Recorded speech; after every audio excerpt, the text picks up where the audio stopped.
दोस्तों आज हम उस खबर पर बात करने वाले हैं जिसने पिछले कुछ समय से पूरे देश में कंफ्यूजन फैला रखा है। आपने कहीं ना कहीं ये हेडलाइन जरूर देखी होगी कि अब सिम की तरह बैंक अकाउंट भी पोर्ट होंगे या फिर अब बिना खाता बंद किए बैंक अकाउंट बदल सकेंगे। सोशल मीडिया, व्हाट्सएप और यूट्यूब पर इस तरह की बातें बहुत तेजी से फैल रही है, लेकिन असली सवाल यह है कि क्या वाकई ऐसा होने जा रहा है या फिर यह सिर्फ आधी अधूरी जानकारी है। आज हम स्टेप बाय स्टेप यह समझेंगे कि बैंक अकाउंट पोर्टेबिलिटी क्या होती है, यह सिम पोर्टिंग से कैसे अलग है, रिजर्व बैंक ऑफ इंडिया ने इस पर क्या संकेत दिए हैं और अगर फ्यूचर में ऐसा सिस्टम आता है तो आम खाता धारक को इसका फायदा होगा या नुकसान। सबसे पहले एक आसान सवाल से शुरू करते हैं। अब आप सोचिए, आपने किसी बैंक में सालों पहले अकाउंट खुलवाया था, उस समय तो सब ठीक था, लेकिन आज उस बैंक में मिनिमम बैलेंस का झंझट है, चार्ज ज्यादा लगते हैं, एटीएम सुविधा ठीक नहीं है, स्टाफ सही व्यवहार नहीं करता और हर छोटी चीज के लिए पैसा कट जाता है। अब आप बैंक बदलना चाहते हो, लेकिन दिक्कत यह है कि अकाउंट बंद करना पड़ेगा और नया अकाउंट खोलना पड़ेगा, केवाईसी दोबारा होगी, यूपीआई बदलनी पड़ेगी, पीएफ, पेंशन, सब्सिडी, इंश्योरेंस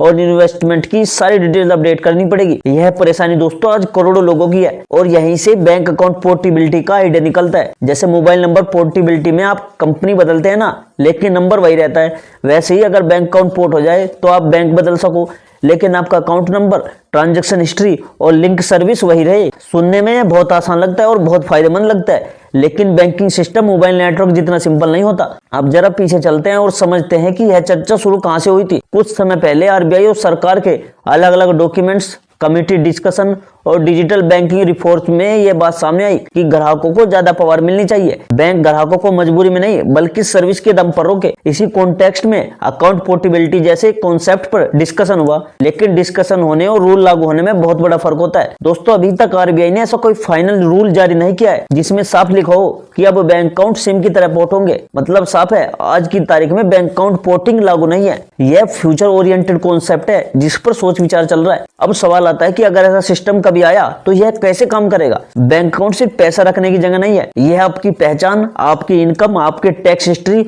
और आपके लोन, आपकी इन्वेस्टमेंट और आपकी लीगल रिस्पॉन्सिबिलिटी से जुड़ा होता है। हर बैंक का कोर बैंकिंग सिस्टम अलग होता है, हर बैंक का रिस्क मैनेजमेंट, कंप्लेंस और इंटरनल प्रोसेस अलग होता है। ऐसे में पूरा अकाउंट एक बैंक से दूसरे बैंक में शिफ्ट करना तकनीकी रूप से बहुत कॉम्प्लेक्स काम है। मान लीजिए आपने बैंक ए से लोन लिया हुआ है, आपके पास क्रेडिट कार्ड है, एफडी है और आरडी चल रही है और यूपीआई उसी अकाउंट से लिंक्ड है। अगर आप अकाउंट पोर्ट करते हैं तो इन सब का क्या होगा? लोन कौन संभालेगा, एफडी किस बैंक की मानी जाएगी और पुराने बैंक की जिम्मेदारी कहां खत्म होगी? यही वजह है कि आरबीआई किसी भी फैसले से पहले बहुत गहराई से सोचता है। अब एक जरूरी बात समझिए, आज भी बैंकिंग में पार्शियल पोर्टेबिलिटी पहले से मौजूद है। जैसे अगर किसी बैंक की सर्विस खराब है तो आप नया अकाउंट किसी दूसरे बैंक में खोल सकते हो, यूपीआई एप्स आप बदल सकते हो भले ही अकाउंट वही हो, ऑटो डेबिट मैंडेट आप कैंसिल या शिफ्ट कर सकते हो, सैलरी अकाउंट को सेविंग अकाउंट में चेंज कर सकते हो, लेकिन यह सब मैनुअली करना पड़ता है और यहीं पर आम आदमी फंस जाता है। अब अगर भविष्य में आरबीआई की कोई structured bank account portability framework लाता है तो उसके कुछ क्लियर फायदे हो सकते हैं। पहला फायदा यह होगा कि बैंकों में कंपटीशन बढ़ेगा। आज कई बैंक जानते हैं कि ग्राहक बदल नहीं सकता, इसलिए सर्विस सुधारने का प्रेशर कम होता है,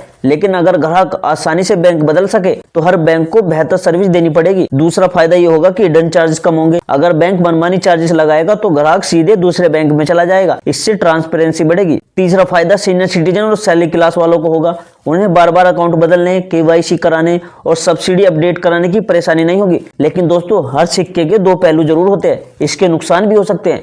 अगर अकाउंट पोर्टिंग बहुत आसान हो गई तो फ्रॉड रिस्क बढ़ सकता है। स्कैमर्स फेक कंसेंट लेकर अकाउंट शिफ्ट कर सकते हैं, मनी लॉन्ड्रिंग और बेनामी ट्रांजैक्शन का खतरा भी बढ़ सकता है। इसलिए आरबीआई बिना स्ट्रॉन्ग सिक्योरिटी फ्रेमवर्क के ऐसे रूल लागू नहीं करेगा। अब सबसे जरूरी सवाल, क्या आपको अभी कुछ करने की जरूरत है अपने बैंक में? सीधा जवाब है दोस्तों, बिल्कुल भी नहीं। आज की तारीख में कोई भी बैंक अकाउंट पोर्टिंग का ऑप्शन ऑफिशियली अवेलेबल नहीं है। अगर कोई यूट्यूब एजेंट या व्हाट्सएप मैसेज पर कहता है कि अभी अप्लाई करो, बाद में मौका नहीं मिलेगा, तो समझ जाइए कि यह झूठ है। आरबीआई जब भी ऐसा कोई बड़ा फैसला लेगा तो वह प्रेस रिलीज, सर्कुलर और बैंक नोटिफिकेशन के जरिए साफ जानकारी देगा। कोई भी रूल चुपचाप लागू नहीं किया जाता। दोस्तों अभी आपके लिए सबसे सही काम यही है कि आप अपने करंट बैंक अकाउंट को स्मार्ट तरीके से मैनेज करो, चार्जेस की जानकारी रखो, मिनिमम बैलेंस रूल समझो, यूपीआई, एटीएम और नेट बैंकिंग लिमिट चेक करो, नॉमिनी और केवाईसी अपडेट रखो। अब दोस्तों मैं आपको कुछ बोनस टिप्स बताता हूँ अगर आप मेरी वीडियो यहाँ तक देख रहे हो तो। देखो दोस्तों, अभी बैंक अकाउंट पोर्टिंग लागू नहीं हुई है, रिजर्व बैंक ऑफ इंडिया ने ऐसा कोई फाइनल रूल जारी नहीं किया है, इसलिए जो लोग कह रहे हैं कि अभी अप्लाई करो वे गलत जानकारी फैला रहे हैं। दूसरा बोनस टिप्स,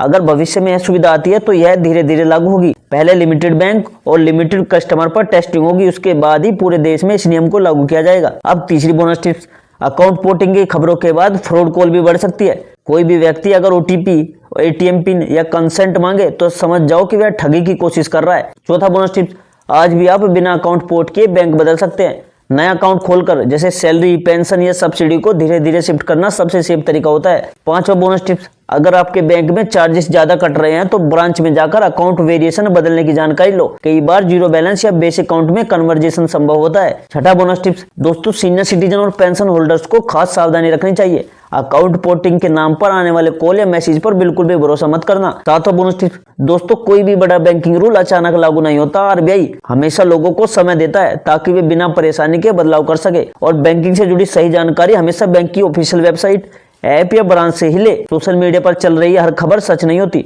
और सबसे जरूरी बात, किसी भी वायरल खबर पर भरोसा करने से पहले ऑफिशियल सोर्स जरूर देख ले। अब वीडियो के एंड में दोस्तों मैं एक बात दिल से कहना चाहता हूँ, बैंक अकाउंट पोर्टेबिलिटी का आइडिया तो अच्छा है, लेकिन इसे लागू करना इजी नहीं होगा, आसान नहीं होगा। यह ओवरनाइट भी नहीं होगा। यह step by step pilot testing और स्ट्रॉन्ग सिक्योरिटी के बाद ही आएगा। अगर भविष्य में आरबीआई कोई ऐसा रूल लाता है तो सबसे पहले आपको सही, साफ और पूरी जानकारी इसी चैनल पर मिलेगी दोस्तों। तो इस चैनल को सब्सक्राइब जरूर कर लो। अगर आपको वीडियो जानकारी वाली लगी हो तो इसे लाइक जरूर करना और अपने परिवार और दोस्तों के साथ भी शेयर करो ताकि वे भी किसी अफवाह में ना फंसे। तो मिलते हैं दोस्तों अगली वीडियो में एक नई जानकारी, एक नए अपडेट के साथ। तब तक के लिए जय हिंद, जय भारत।